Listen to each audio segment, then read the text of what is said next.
ขังเสือมีโอ้ยก็ลีเขาแลเข้ามาสวยด้วยถึงพันมือเก่าเป็น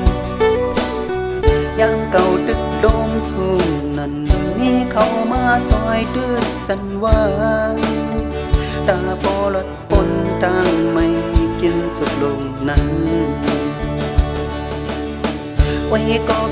คือเหมือนกันเมืองก้อนหูเลือเสียเปิ้นมังเสือก็เกิดขึ้นตีไล่กินลายเสือมังก็ซ้ำซ้อมหูซ้อมหมดด้วยลุยเพราะว่าเป็นก้อนอำเพชรเธอก็เสียแรงซ้อมหลังมีพันอ๋อไว้ก็เขาเกาดีอำอาลืมเจอสูสังว่าเกาเลยยานเมื่อกว่าไกล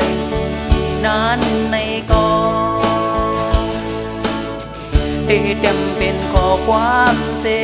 ออกโตเป็นสิ่งความตอนไว้เธอเป็นที่หมายดองเจอเฮาตาวันเมื่อนาเข้าเธอเป็นเวก่อน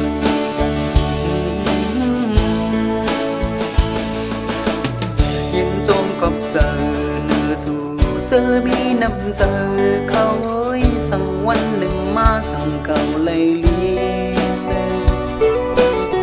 พอเก่าลุกพื้นคืนไหลคนนั้นเสือคือยาเก่านั้น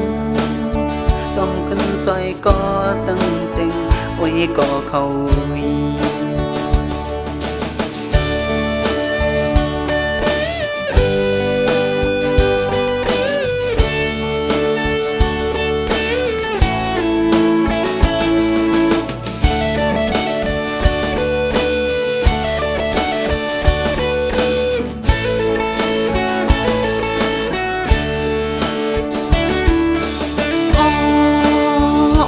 ก็เขา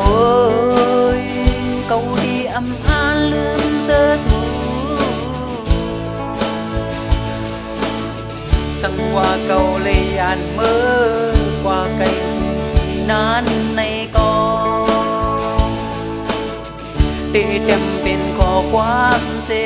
ออกโตเป็นสิ่งความตอนไว้เธอเป็นที่หมายดองเสือเฮาตาวันเมื่อนาเข้าเธอเป็นเวก่อน